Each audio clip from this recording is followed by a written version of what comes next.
These at work. Yeah, yeah. Sorry, I left mine in the truck out there.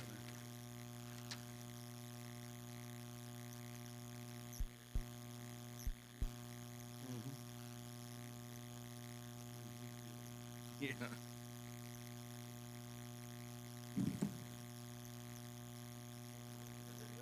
That's fine. Blue's fine. It looks good.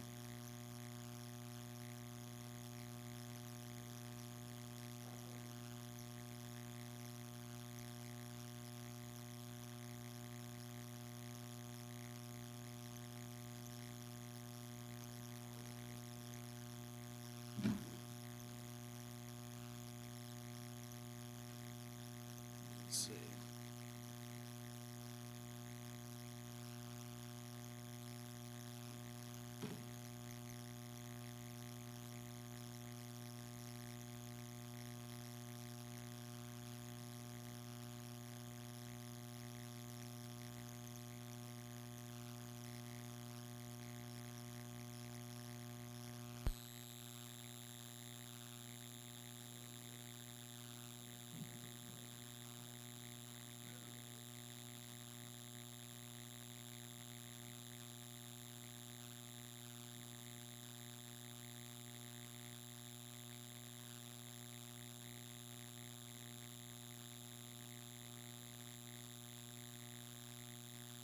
Okay, so we're gonna do executive session at the end. That's good.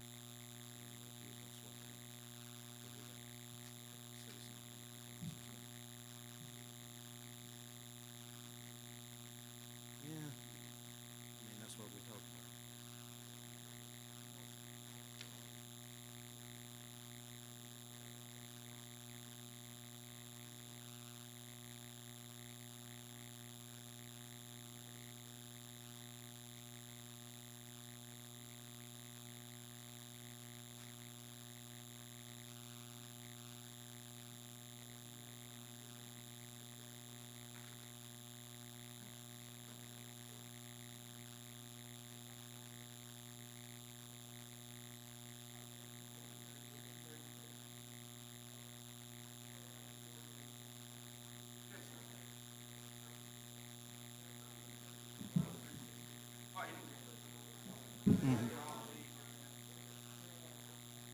Yeah, I didn't know. Somebody asked me today. Okay, okay. So we don't know. Yep.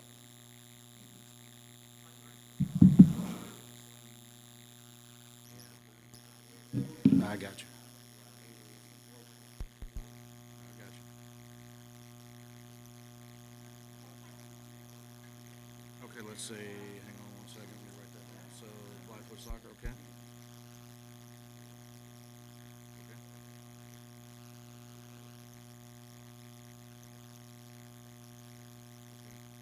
So we don't know about the alumni association. And that's fine. That's fine. I mean, they don't. They're not required as long as we have the task and purpose of what. So the people see exactly what that money's going to. Commerce. Yeah.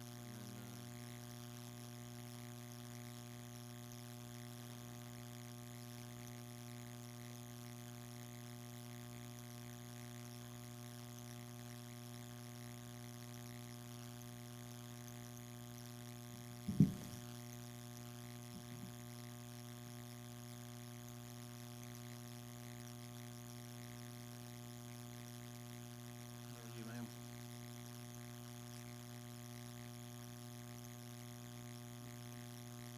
Just gonna try to.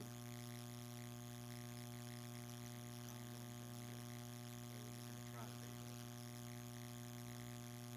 Mhm.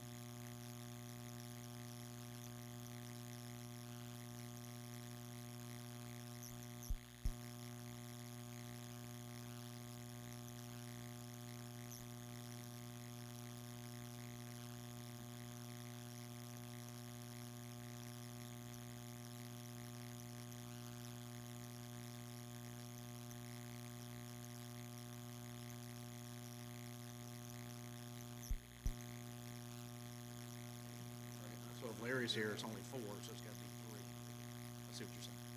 If Larry's not on, that means we have 4, so a quorum would be 3.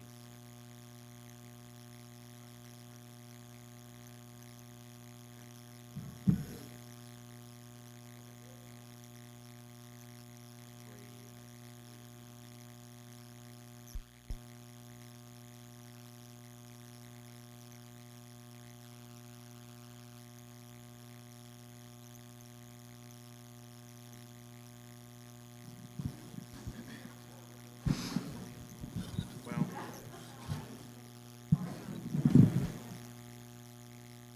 yeah, well, it looks like it only applies to one, and that's the soccer club with Don, if he chooses to.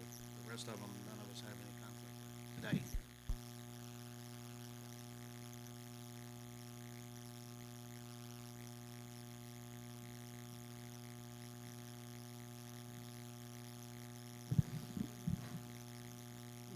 How are you doing?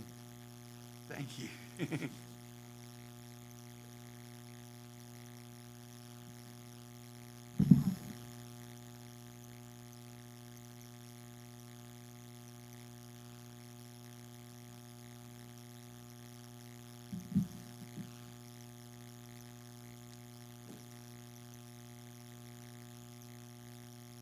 ready?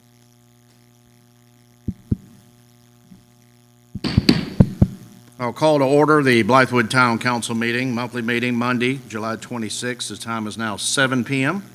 Welcome to you all. We'll ask Ms. Cowan to conduct the roll call, please. I'm here. Present.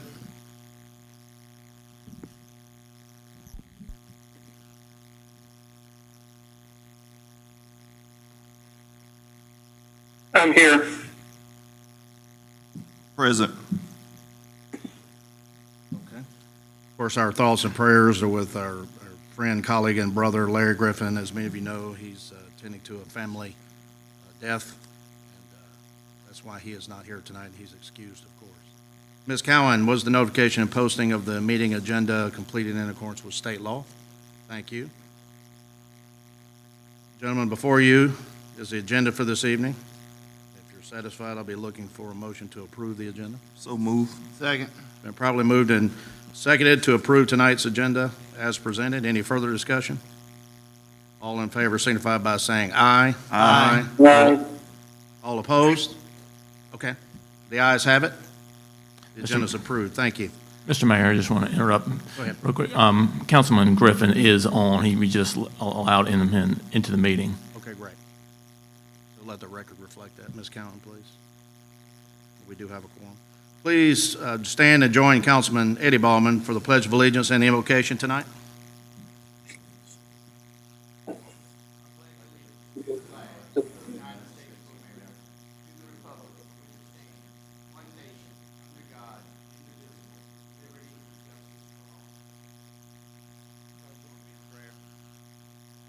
Father and our God, I just come to you this evening, Father, just giving you thanks for who you are.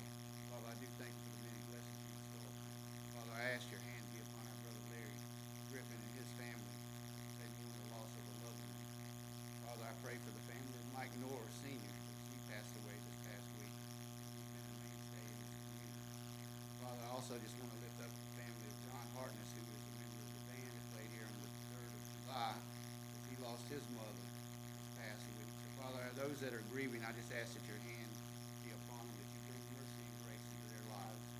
Father, I just call on your presence here this evening. I just ask that you would guide and direct all that we say and do. May all that we say and do just bring honor and glory to you. In Jesus' precious name I pray. Thank you, sir. We will proceed with council members' remarks, and we'll begin with Councilman Don Brock. Thank you, Mr. Mayor. Nothing really to add other than to send condolences from the Brock family to Councilman Griffin's family on the loss of his close immediate family member. So our thoughts and prayers are with you, Larry. Thank you, sir. Thank you, sir. Councilman Larry Griffin. Good evening, Mayor. Thanks, everybody, for your support. Words of comfort as we go through this loss of our son. We appreciate everything that you offered us and everything that you plan to do.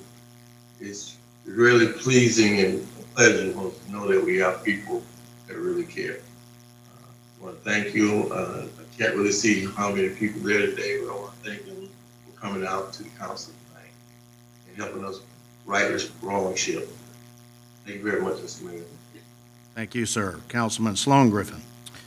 Yes, sir. Thank you, Mr. Mayor. Likewise, I echo my colleague, Councilman Brock, to the Griffin family, from the Griffin family. We're keeping you in our thoughts and prayers as well. Great to see everyone out this evening. I hope all is well with you and your family, and I'm looking forward to having a great meeting, Mr. Mayor. Thank you. Thank you, sir. Mayor Pro Tem Eddie Bowman.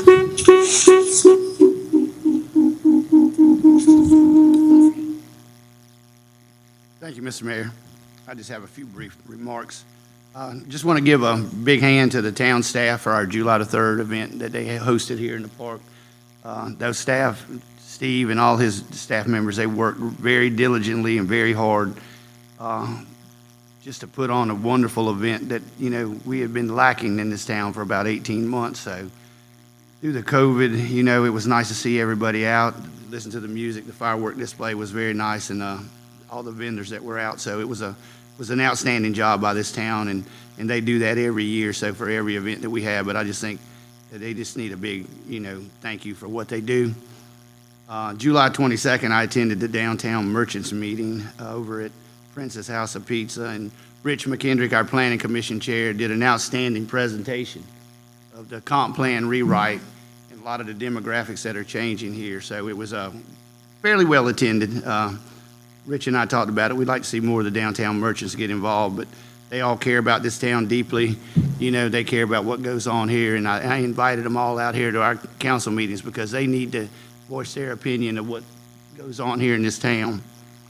And then I want to make sure that everybody knows, I know it's coming up, August the 6th, the town of Blythewood and the mayor will present the Purple Heart Day program. I won't take anything away from him, but I just want to make sure you know you're all invited out there to recognize those combat wounded and what they do for our country and what they have done for our country. And again, I just want Larry to know that in the Baldwin family, our family's been praying for yours. And also, we've been praying for Mike Norris Sr.'s family and John Hartness's family. It's just death has hit this town hard this last week, and just want them all to know that they're in our thoughts and prayers. Thank you, Mr. Mayor. Thank you, sir. I'll be brief. I will say, Steve Hesterock, excellent job, sir. You and the town staff, the best July 3rd ever, I believe, probably the biggest in attendance, too. I know at one point we didn't think we could pull it together, but you did it, and kudos to you all for staying on that. The citizens really, I think, enjoyed it and appreciate your efforts. Movies in the park continue. A big venue. Bring your kids out, bring your family out when those next events happen. Another good use of this park, and bring people to the town center and together. It's important we do that as a town. Like the Mayor Pro Tem spoke about, August 6th, actually August 7th is the National Purple Heart Day, a federally recognized day. We're going to do it on that Friday because there are a lot of other events on Saturday.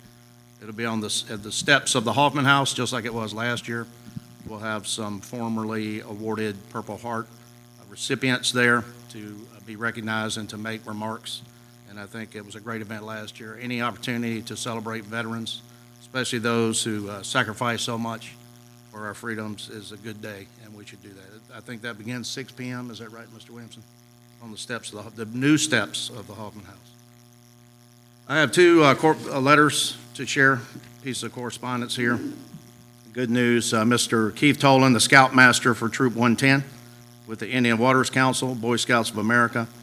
He says he's proud to inform us that Jalen Terrell McDuffie, a member of Troop 110 in Columbia, achieved the rank of Eagle Scout on April 29, 2021. So we will recognize him in due fashion when he's available. That's a highly coveted award, and it speaks highly of his discipline and the challenges that he underwent to achieve that rank. So congratulations to him. Also received a letter from the Christian Assistance Bridge. A lot of times you all see, and you'll see it here tonight, that we'll allocate resources and give funding to certain nonprofits and other organizations. Often we get letters back that I don't share with you, and I'm going to do a better job, and I'm going to start with this one. Town of Blythewood, You gave out more than 34,000 pounds of food and toiletries this year to families in need. Thank you for your generosity of $1,500 that helped make this possible. I want to share with you one story of a woman that helped you last Monday, that you helped last Monday. She came in and asked for food and prayer. She had just been diagnosed with cancer, and this will be her 4th round of cancer. She was absolutely beside herself and said she just felt tired of fighting and wanted to be done with it all. All the volunteers in the pantry gathered around her and lifted her needs up to our Father in heaven. Afterwards, she went and visited with one of our Stephen Ministry trained volunteers, and they talked for over an hour, and she was given much food and she was in need of, and you provided it. Because of that, we were available to listen, to pray, and give her the needed food. We recently sent out a survey to everyone who has ever used our pantry, and the results were heart-wrenching. 39.7% they had to reduce or skip meals at least 1 or 2 days this past month. 13.7% said they reduced or skipped meals most days this past month. That's 53% of our current and former clients that are still having to reduce or skip meals because of the lack of money for food. The need is still great in our community. It's been a blessing to see that your food pantry is becoming well-known in our community as the place to go for food, friendly help, and prayer.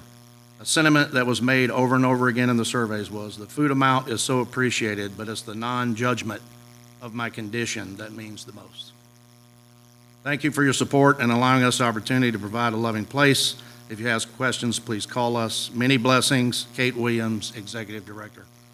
So I'm going to say thank you to the people of Blythewood, and I ask that if you don't have a nonprofit that you're currently donating to, please consider the Christian Assistance Bridge. Great stories there and helping our fellow man.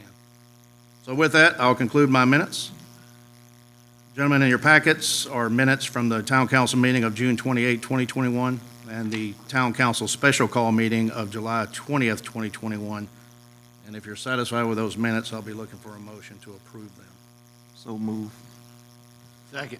Been properly motioned and seconded to approve the minutes of the June 28th and the July 20th town meetings. Any further discussion? All in favor signify by saying aye. Aye. All opposed? The ayes have it, the minutes are approved. Thank you all. So tonight, ladies and gentlemen, we move to paragraph 2, a presentation by the Doco Meadows Park Foundation.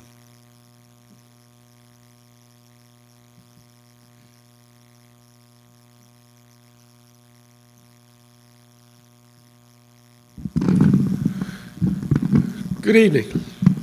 Yes, sir. Good to be with you. We do have a check to present tonight, but we're going to make you wait for a few more minutes. I've been doing these updates the past couple of years. And I've said every time I get up here, this never gets old. It is always fun to do, and I enjoy it. And I got to thinking tonight that I need to invite some of our members to come up here and do this with me. So I've invited Chris Kiefer to come up. She's one of our founding members, probably the last founding member with us right now. Chris is our secretary-treasurer, handles all the numbers, does an excellent job. So we're going to skip the check presentation till the end. And we're going to talk about, I'm going to give you an update first of all, and then Chris is going to talk a little bit about our history. And what we want to address is what we want to remind everybody, what our role is out here and what we're doing with the park. As many of you know, I was involved with the park. I love this place.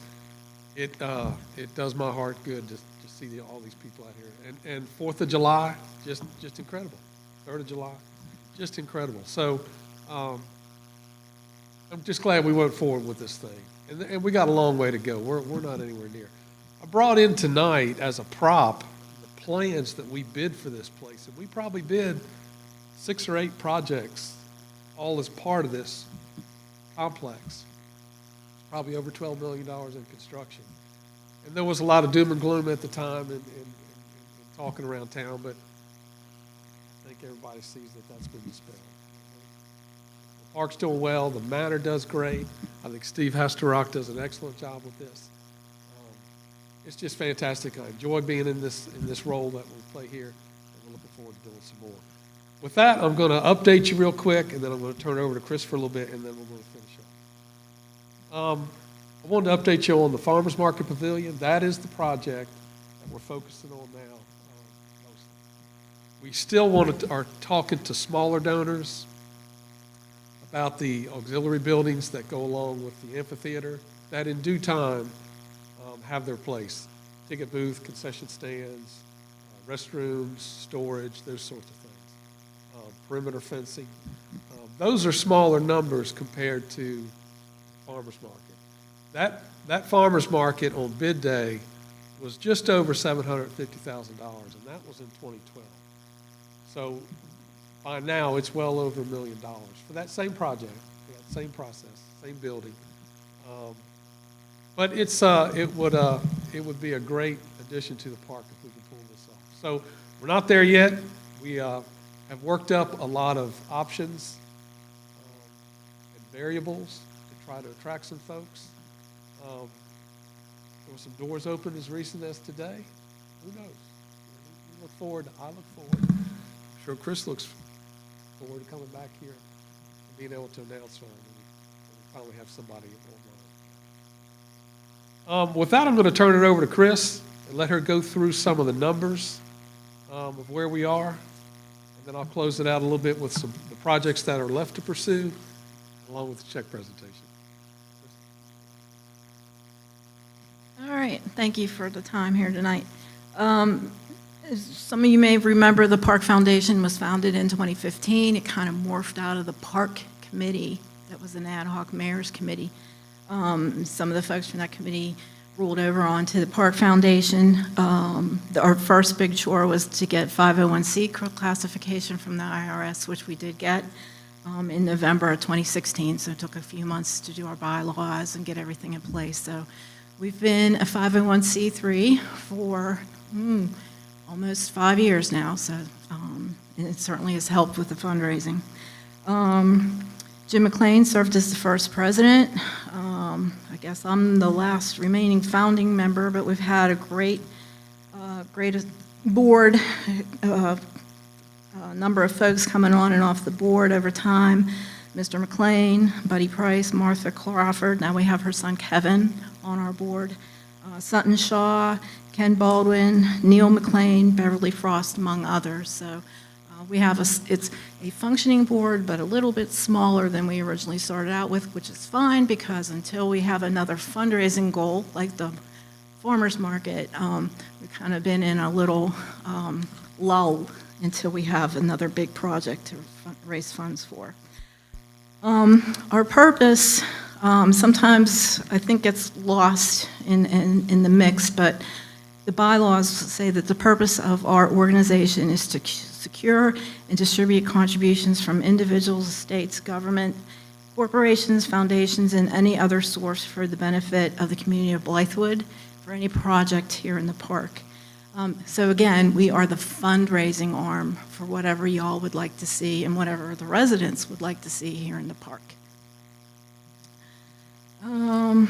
And of course, when you make, as a 501c3, when you make a donation, it is tax deductible, and we do provide a receipt as such. So it's also enabled us to participate in Midlands Gives, so we've been able to raise a little extra money that way, and also from new donors who haven't made pledges, they can make like a one-time small donation. So thank you to anybody who's contributed that way. Current board is Paul, myself, Michaela Barno from the Farmers Market, Councilman Bauman is our liaison to council, Kevin Crawford, and Scott Derrick from Blythewood B.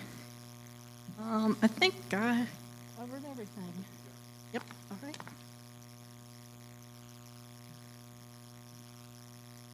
I've asked Carol to flash up some of the last aerials that we had done, and we did these right before the dedication, and that was in October of 2017. These are just about a week ahead of that. Those are the last ones, only because my pilot and photographer retired, and I haven't found Those a of new you in the one audience, yet. they're up on the screens over here too, if you want to see them. So I haven't found a new one yet, but these were the latest ones I could find. But what I wanted to remind you of, and I know you've seen the boards over at Town Hall, but some of the projects that still remain, that are still on our target list, as council sees fit. The Farmers Market, the Spray Ground, one of my favorites, the Clock Tower. Those of you that go behind the playground now, those 4 pillars, or those 4 piers, are actually the 4 legs of the clock tower. We wanted to get the foundation in, we wanted to get it located per the plans, get the foundation started, put a cap on it just as a seat, if nothing else. When it comes time to build the clock tower, we'll pop that concrete off and continue the construction of it. But that's what that is over there. There's an arbor that still gets built, an adventure building down in front of the manor, down over near the athletic field, down in the corner of that parking lot. Is a neat project. It's still on the plans, and that was kind of a place for the teens to have a place to call their own. And who knows? Maybe one day we'll come up with something like that. Picnic shelters, we've talked about those a number of times in the past. Auxiliary buildings at the Palmetto Citizens Amphitheater that I mentioned before. So there's still a lot, and we're going to keep going as long as people keep giving, as long as council wants to see us keep working. And with that, I'd like to go ahead and make the check presentation for $20,000. This is our eighth payment. This brings the total to $355,000, I think. $355,000. There's one payment left. We'll make a big to-do when we bring that one in.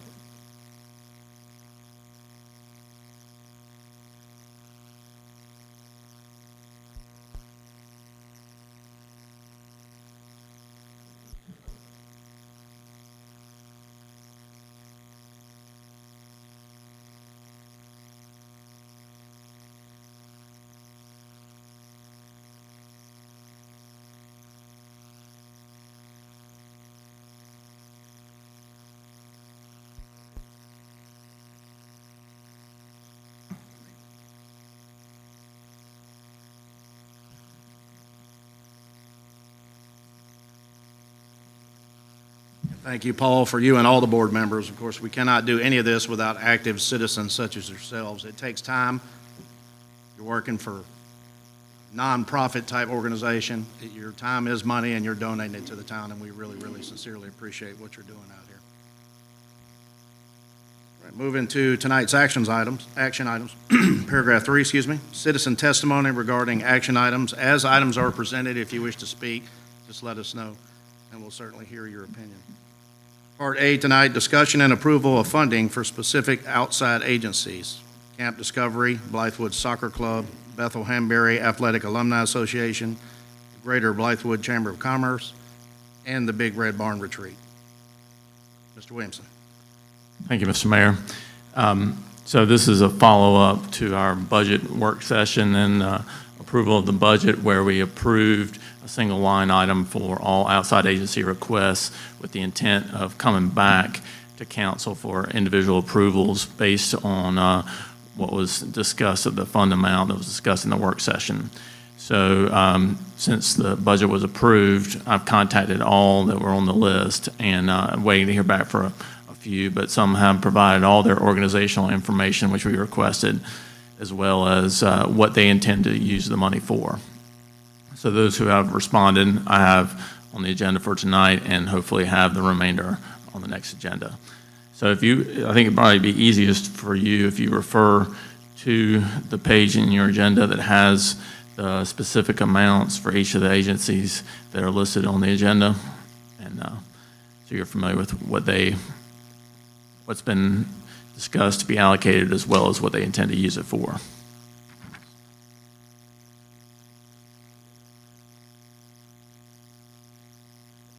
I can lend you a copy. Find the page number here. Right after the minutes. Oh, gotcha.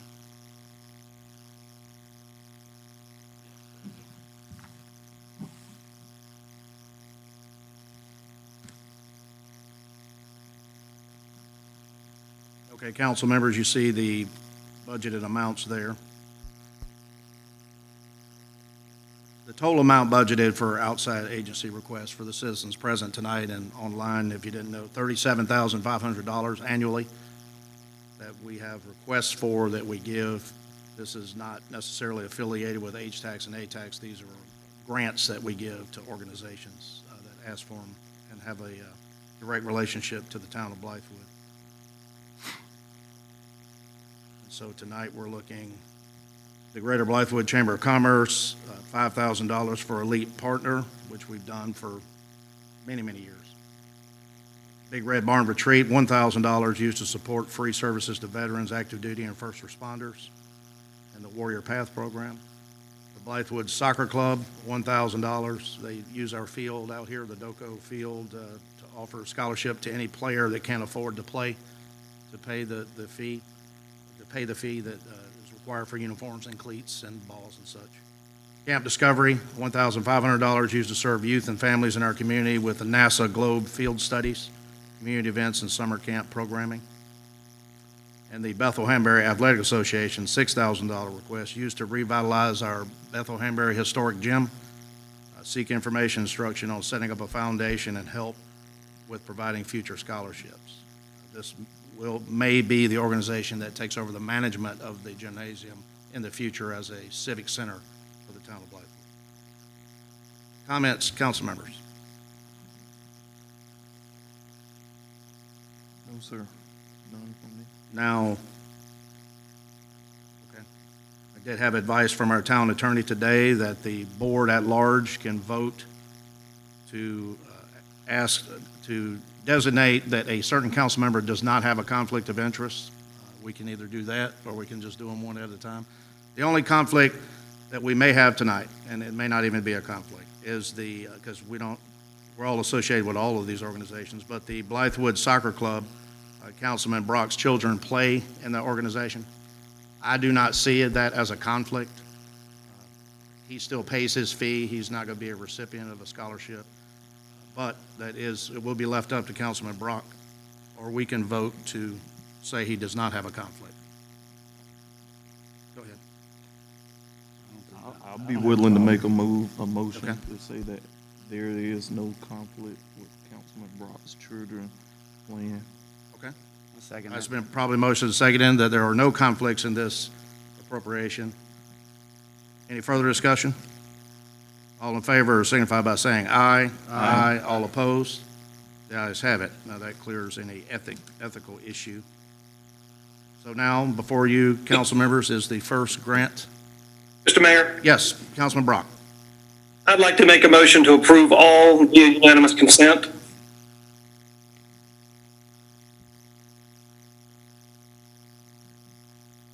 That means they all pass if no one objects. I'll second that if All there's right. no problem. Been probably motion and seconded to approve all as presented. Any further discussion? Mr. Mayor, Oh, Councilman Griffin? my question is still the same. Since I am the president and chair of the Bethel-Hanbury Athletic Alumni Association, I don't want it to be any conflict because of that fact. So Okay. I will recuse All right. myself from the vote. Understand? Any further discussion? All in favor signify by saying aye. Aye. Aye. All opposed? The ayes have it. The motion passes. Thank you. And thank you for that, Councilman Griffin.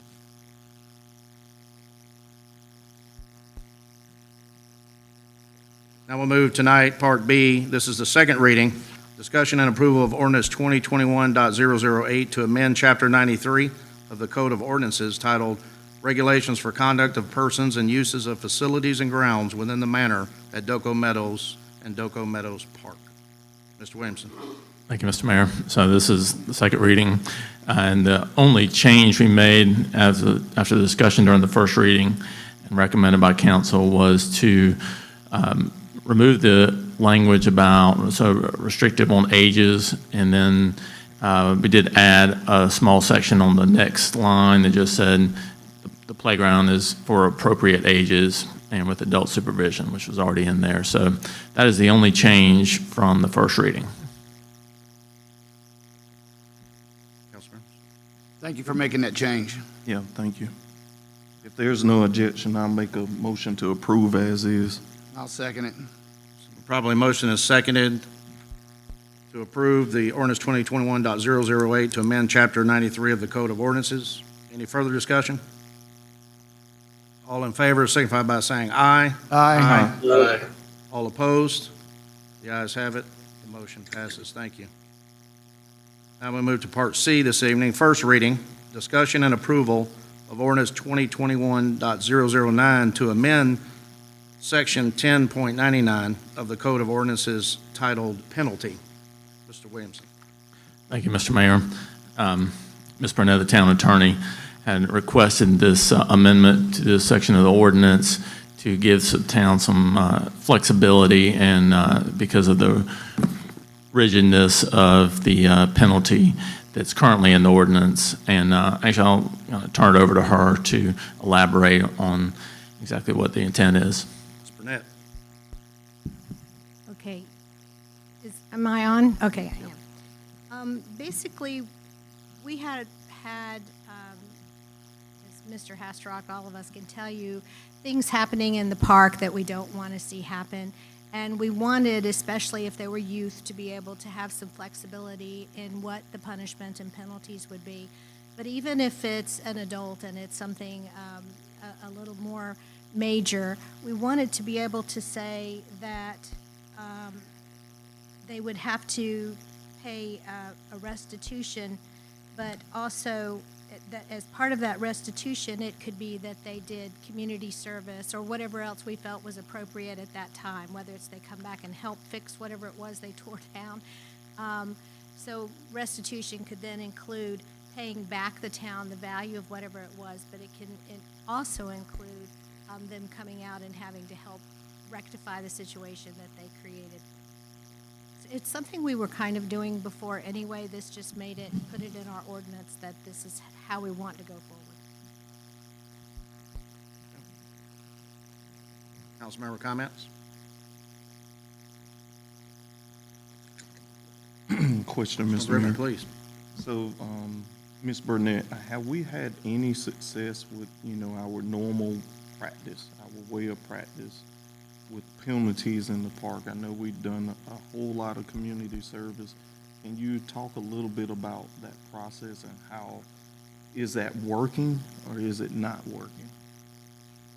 That, given the time frame that I've been here and the number that I've worked on, I can give you my opinion more from projects I've been involved in the past before I was here. I think that Mr. Hastrock would be the better one to say whether he thinks it's been helpful or appropriate. We get an initial good response to that, like they're going to pay the fine, they're going to come in and do the service, but then you feel like you're kind of driving them to do that, and we're taking on another, now he has to supervise somebody coming over that's 16 and having them shovel dirt or whatever it may be. So this gives us the flexibility to be able to think, okay, that's not working, so you're going to pay this amount then. Or it gives us flexibility. So I'm hoping that as the community grows and as we have more people in the park or more things that may happen, that this may morph more if we feel that this isn't working the way we wanted it to. I believe that the park rules are going to be helpful in this as well, because it's much more defined what our expectations for the use of the park are, and that will make policing it a little bit easier. The other part to that, of course, then is having the staff to enforce it, and with these restitution types of programs, that we have the staff to be able to manage that as well. Thank you, ma'am. You're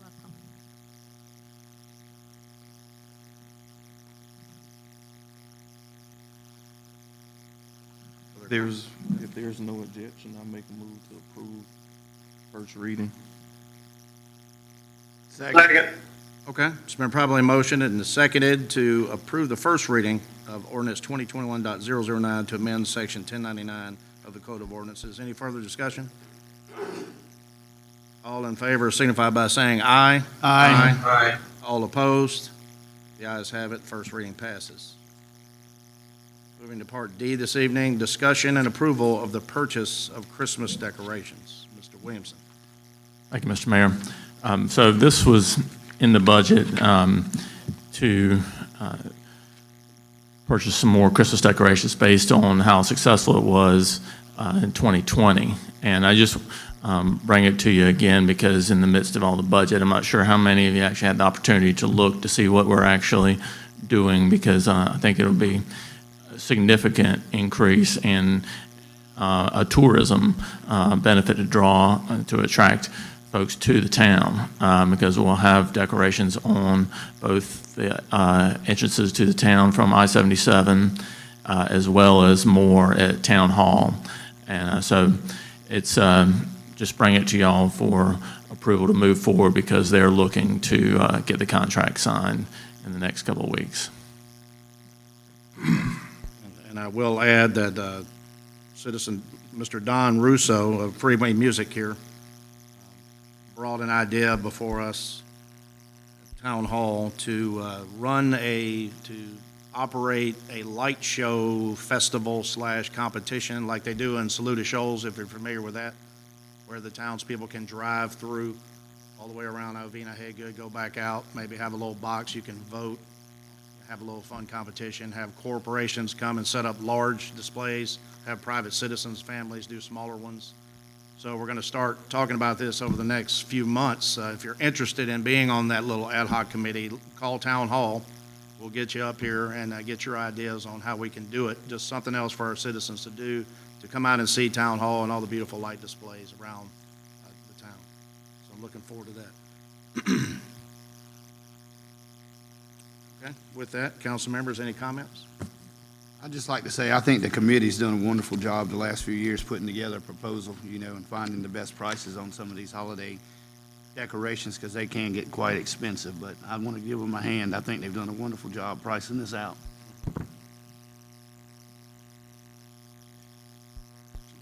One question. Go ahead, please, There's Councilman. nothing bad about it. I agree with you, Councilman Ballman. There's other pieces to this, correct? Like that grows on to this? Oh, in the future? Yes. Yes, I think so. Because I remember the full packet. Right. Yes, that's what, okay. Yeah, I mean, that's part of the intent, is to kind of build a foundation, so. There's no objections. I'll make a motion to approve. Second. Been probably motion and seconded to approve the design cost estimate for Christmas decorations in town. Mr. Mayor, I have one question. Please, Councilman Brock. Mr. Williamson, I'm looking at the scope of work, and for the pricing summary, there's a line item for 8% sales tax. The town subject to 8% sales tax? I'll have to confirm that. That might just, maybe I put that in there. I don't believe so. The original budgeted amount was 35,000, correct? Correct. Okay, and the proposal is 35.9, which is about, Correct. I don't know, 2.5% more. If the sales tax come out, we would actually come in under budget, which even if we don't, I mean, it's acceptable, and I'm in support of this. I'm just, we can save $1,800, we can save $1,800. So that's I would amend the motion to approve with the inquiry into the $1,800 sales tax line item. Do we have a second? Second. Been probably motion and seconded to allocate the sum total after sales tax is investigated, the remaining balance being dedicated to Christmas decorations. Any further discussion? All in favor signify by saying aye. Aye. All opposed? The ayes have it, motion passes. Thank you. Now we move to tonight's open citizen comments. Do we have anybody sign up? Any citizen wishing to speak? Come up to the podium, please, sir, so we can hear you. State your name and your address. Charles Bain, 833 Mount Valley Road. I didn't attend the last session. I didn't read the minutes. I had some company in. This is my bad. And I have not received the new Chronicle or the Voice. And if you could pull up the slides I sent you. And I'm limited in time to what you will give me, 3 minutes? No, if you just go quickly through. Okay, well. Yes, sir. I don't need to go through all of that. because I understand you have looked at it, and agree or disagree, you've seen what I would be up here to talk about. Let me get her signed in here. Okay. The first one, I had some comments on the Richland County Recreation Commission that I attended a month ago, and I didn't like the way that went. I spent an hour in here, and I talked afterwards. And in the hour, right towards the end, at the 1 hour mark, the lady in charge just blurted out, "We don't have any money for this. This is for the recreation." And I couldn't hear all the conversation going on over here, so you might have solved it. I doubt it. But the capital improvements are not included for the Recreation Commission. The only thing, if you could pull up, go to the next slide, that was, thank you, Sarah.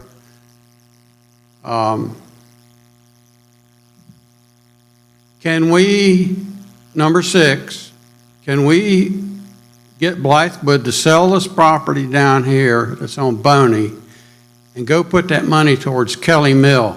Because the Richland, the commissioner was, director, was there the 2 weeks after that bragging about Kelly Mill. Where is Kelly Mill? Is it in Fairfield or Blythewood? It's outside of Blythewood. Can we work with them to move this facility, which is, I think, largely unused and not usable? I used to go down there, and I don't. That's what I'd like to see as the net of this slide. Are you referring to the Blythewood Baseball Park on Boney Road? The whole outfit, the building, the parks, Yeah, that- everything. That, we do not own that. The Richland County Recreation Commission owns that. And we suggest they do something with it and perhaps get involved in the Kelly Mill facility, which she was going nuts over, and I think the people in the meeting that I attended really liked the Kelly Mill facility. I've never been there. I don't have children playing. We had someone speaking last week. They need a place to practice. Okay, next, Sarah. It's actually on Bombing Range Road. Bombing When range. you look it up, it's off of Kelly Mill, but, so if you want to go look for it or look at it on a Google map. Well, if this is not used correctly and we could somehow do something with it and merge it with Kelly Mill, maybe that's a better deal. We can get rid of MPA through my bad. You can bypass this slide, Sarah. For 6 months, I've worried about the FOIA request and all the lawyers involved. I said, we can't fix a $40,000 contract. If we can't, then I need some remedy for that as somebody on this side of the fence, okay? So if we go next slide, we don't need to get into that because I understand that MPA is gone. Correct? MPA contract is no longer. That's correct. Okay. Now, my problem, when we do get back into this, I'd rather we not brand our town. We're not cattle or horses. That oak tree is just fine. Famously hot or a nice place to live, but don't bring your car here. We don't need that. We don't need to shine. We need to stay hidden if we want to remain our rural character. People are fleeing the Democrat-run cities up north, and South Carolina is number 3 destination. I forgot who 1 and 2 was. We'll go to the next one. Let's skip the recall procedure. I was really hacked off by this time. None of my business. Okay, Mayor, somewhere in something I read, a website or whatever, your top priorities, first one was a penny increase. And I call and says, no, we don't want to do that. And a local newspaper, after the meeting I attended, this has been 2 months ago, said she never saw that list. Well, I saw it, and I read it, and I responded to it. Now, The budget priority list, I don't know where it is, I haven't gone out there and looked, but the next one I saw, if you could go to the next slide. Again, thank you for the time. Was yet another gate for the park. And this, I get really hacked off over this. I used to walk the park. I deem it unsafe 3 years ago when you went to this high-density housing across the street. The people immediately started tearing the park up. You responded with $100,000 worth of cameras. That's what one of your people told me. Nobody up here, one of the people may or may not still be working here. I deemed it not safe, so I quit going.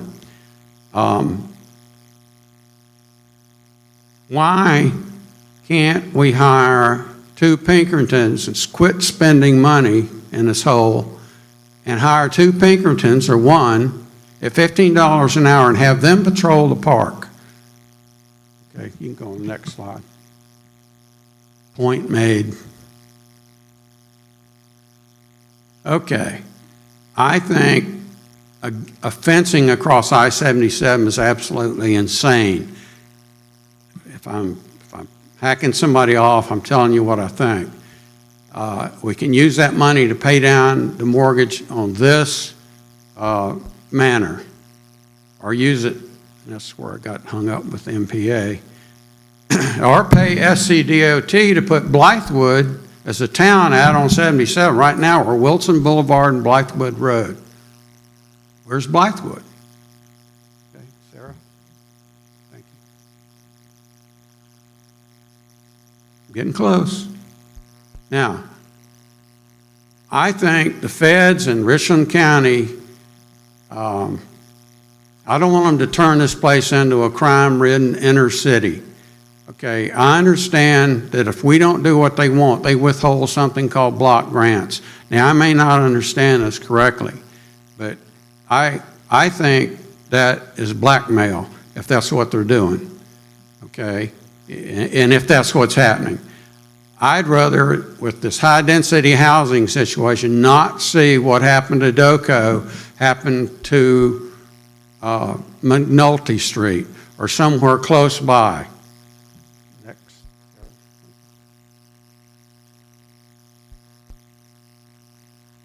Okay, we welcome newcomers and businesses to Blythewood, but we don't want their failed politics. People are fleeing the big city messes created by our federal government. They're coming here to escape that. I'm going to bypass proclamations. You can read that. I think to help us, we need a rule saying that you can't be on a commission unless you've lived here 3 years. You can't serve on the town council unless you have 5 years residency. It's the only way we can beat it into their brains. You can't come down here and ruin our town, okay, with your ideas of taxing, et cetera. Sarah, I think we're about at the end, and I can... That was the last slide. Any pops you want to give me?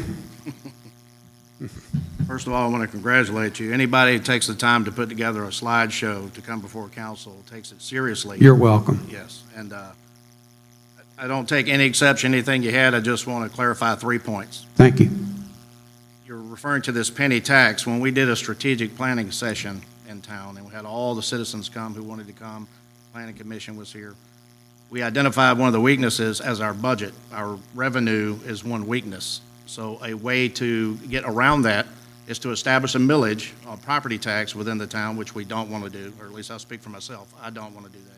Thank you. The other option would be, if you want to raise revenue, to do a 1 cent penny sales tax. All the traffic that comes up and down I-77 and stops to get hamburgers, idea. chicken wings, and they would assist us with that tax Yes, money, and sir. it wouldn't be as big impact.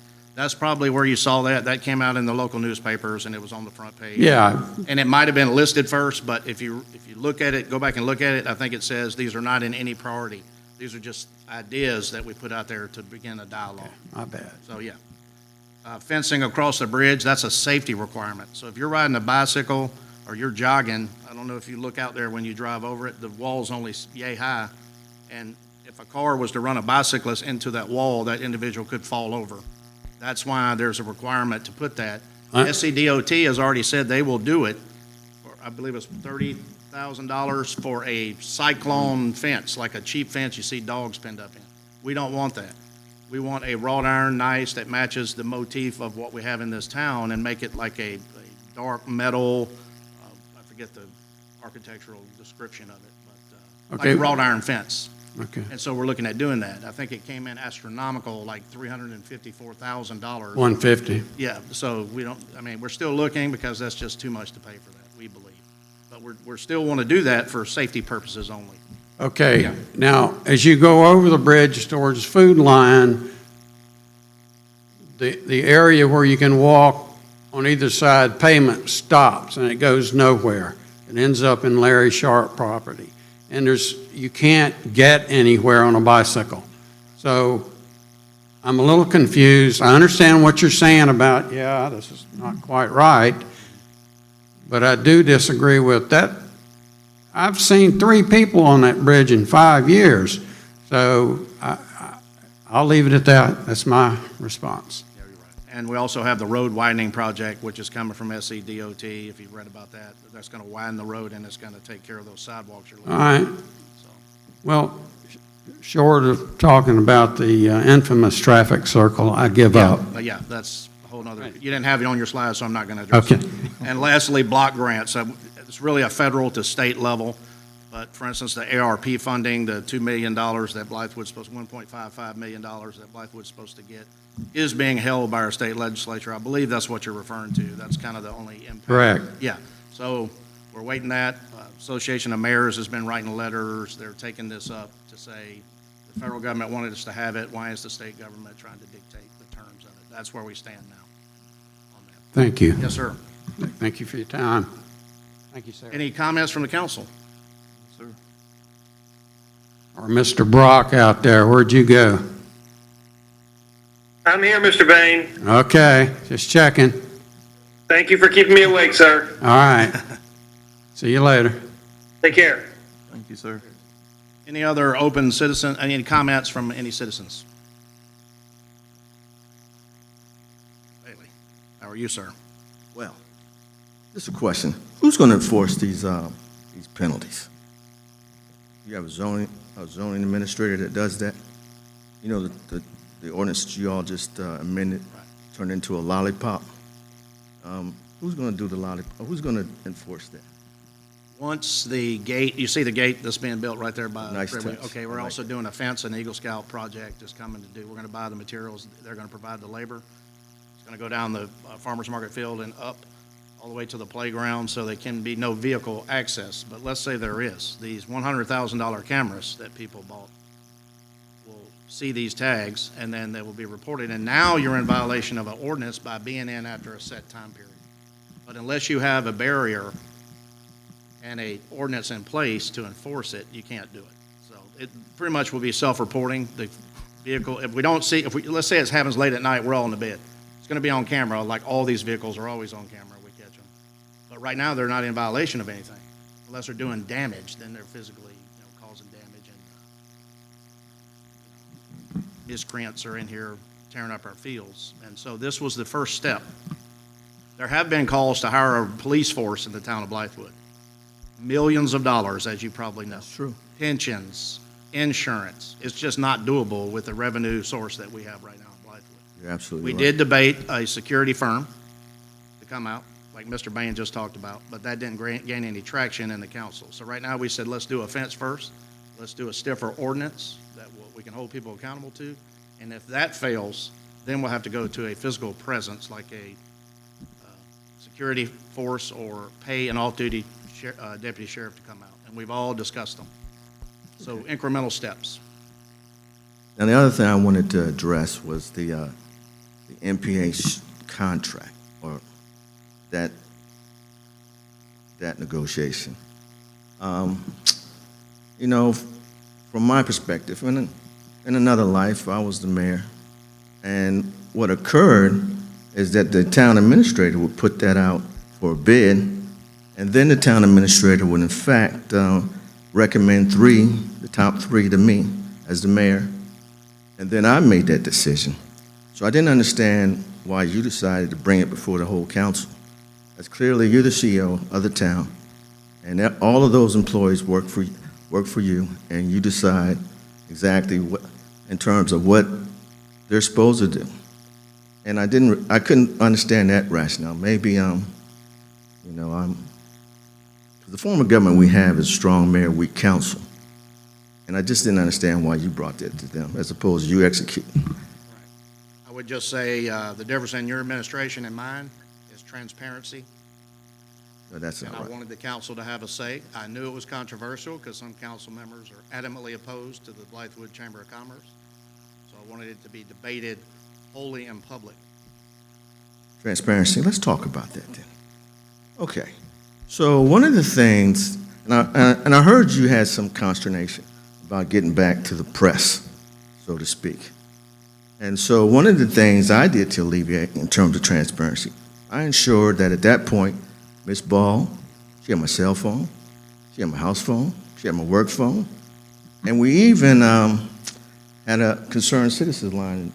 Paul Moscata used to rib me about, oh, that's the bat phone and the hotline. You know, they like to rib me about that. And he said, look, this is what we ought to do. We'll put a big spotlight on Town Hall with a B on it, and whenever we need you, we'll shine and you can come in. But I wanted to do that. And on the concerned citizens line, I had made a promise to respond within 24 hours, which I did. Now, let me tell you what else happened. The rest of the story, as Paul Harvey says. So we had a concerned citizens line, and we had some good feedback. And then we started getting a few pranks on there. Then I started getting little threats. And I think it's all fine and dandy. They made a threat about my family. I got 3 boys. So I went out that day and everybody bought a gun. Showed them basic marksmanship, how to do battle drills. You know, in addition to that, individual movement technique. I said, okay. Then we started getting things put in the mailbox. I said, okay. This is about the time that I need to go back to work. 22 years in infantry, I know about this kind of stuff. So, so the concerned citizen line, I continue to do it, right? But we stayed on high alert in my family because of that. Another thing we did was every Thursday, I had a mayor's open door from 6 to 8. So they would come in, citizens could come in and actually talk to me one-on-one about their concerns. So that's what we're talking about, transparency. And you say the difference in your transparency and mine is what? Okay. All right, let's not do that. Now, let's just talk about the press. And I understand, because I tell you, Miss Ball, she used to write some articles about me, used to chap my hips. But I knew that she did she checked her facts. She'd come up to town hall. In fact, she's up town hall so much, I thought she was one of the employees. And so I know she did that. Now, the Chronicle does not do that. The Chronicle, in fact, will print anything. It doesn't matter. As you saw on that hit job, and I tell you what, one of the voters, he said, I just moved in this area, we're at the polls, and he said, I just moved to this area, and I thought we were better than that. Man, I hate them cowards did that to you. I don't know if you were standing there when he talked to them, you may not have been. And I said, well, that is the underbelly of Blythewood. They've got some individuals who clearly are racist in nature and, biased. So then the question was, this was a good question. He said, well, why did they print it? I said, you need to call them. They're not obligated to print that, were they? Not at all. And he said, why would they do that? It's like helping your opponent. They're not impartial. They're a tabloid. They're not real. You can't listen to the Chronicle. They don't do anything. They don't fact check anything. If they'd have fact checked, they just could have come up there and seen that letter that they printed was full of a library of lies. But that's okay. I did a little bit. And so I followed up a little bit. So I went down to the post office, and I asked the individuals, can I stop the Chronicle from coming to my house? Because I was tired of that BS. This is the last time I dealt with that, right? And he said, no, you can't do that, this, that, and the other. And I said, well, who's the P.O. box belong to, right? And so the young lady said, oh, that's Larry Sharp's P.O. box. I said, so Sharp is in cahoots with these guys? That's what I'm thinking. Why are they conspiring? And why didn't the Chronicle not fact check any of that information? And so the guy said, well, maybe they had to print that letter. I said, you write and tell everybody what a piece of trash they are and see if they print that one. See if they'll do that. So I understand your frustration. Because, at that point, I was just a regular citizen. And so, I felt some type of way. But I also, Mr. Mayor, I always wanted to protect the council and the staff. And Paul Muscati can attest to that. Because we had one of the town council members, he goes out and makes a verbal commitment to an owner of property that is going to be his own business. So now the owner comes in of the property, raising all sorts of cane. In fact, he came in on my open door policy, talking about he's going to sue the town, this, that, and the other. That's an oral contract, and we need to adhere to that. I said, number one, no individual council member can in fact determine a zoning on a piece of property by him or herself. That can't happen. So you must have misunderstood. So I called the council member, and he came into the office, and I asked him, I said, what are you doing? He said, well, I thought, we'd be able to do that. I said, no, you can't do that, because when you say things, people believe you. They actually believe you. So now, you're going to get sued, and potentially the town. Well, I happened to see the gentleman later on at an activity in Columbia. And he was a little bit, he was no longer as perturbed as he was when he came in to see me in my open door policy. So he decided not to do that. So I thought it was important to always be able to at least, and I told the council member, I said, look, man, we may be able to escape this one, but you got to learn from this. Another incident that happened with the staff, in fact, is that I had to let one of the staff members go, and her boyfriend was upset, was calling town hall, making all these threats and stuff. And so a lot of the employees, in fact, got somewhat concerned and nervous. So I decided, because he was like, I'm going to come up to town hall, I'm going to handle this. And I was like, that's my business. I can go back to work, because I was 22 years in the infantry, so I get to practice my craft again. So I went out to the car, got the gun. We're going to settle this confrontation with a bang. I dismissed everybody else and let them go because, they seemed like they had a legitimate fear. I told them, no need to fear. You got the infantry here. I'm built for this. So, I always wanted to protect them. And I didn't want to put them in a position, and I knew we were a team. And I said, look, I got to take one for the team. So, in fact, one of the things I always want to focus on is, number one, everyone on council, we respected each other because we understood that we're here to do the town's business. There's no bickering back and forth. And everyone understood their duties and responsibilities. And I think, to some degree, that as a mayor, you got to protect that council as well as the staff members as well. Well, anyway, I've taken up. Next time I'll bring slides. Okay? Appreciate it. Oh, Seems like you're well prepared, though. one other thing though. Well, I'm the Walk kind of down guy. Memory lane is refreshing, but please. Oh continue. yeah, I'm just getting warm now. Well, we got stuff to do, so one let's other finish thing, up. and I understand. One other thing along those lines. When I found out, when I went to the post office and saw that Larry Sharp was involved with this, what they had printed, right? That was his P.O. box number. Now, he may not, I don't know to what degree he's involved, but I wanted to make sure that there are some other individuals that were involved in that. And you can tell, I don't let things go. Matter of fact, I let them simmer for about a year, and then I'll come back to it again. So it's been 6 months, so this is a halfway point. But the other two individuals, and I haven't confirmed them, so we often use a code word. The code word for those individuals is bad bastard and tomfoolery. And I could tell by just a light investigation that they were involved in this process. But I don't understand why the Chronicle decided they're going to print that BS. Because you expect the newspaper to be truth tellers. That has not been the case in this particular example. Thank you very much, Mr. Mayor. Thank you, sir. Appreciate your comments. Anybody else, open citizen comment?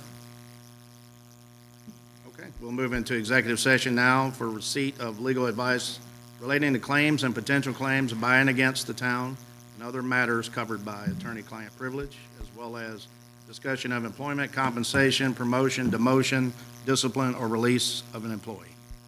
Then we will reconvene after. We will decide if we're going to take any action, and then we will adjourn for the evening.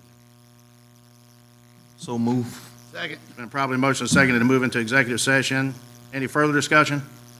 All in favor signify by saying aye. Aye. All opposed? The ayes have it. We'll take a brief recess.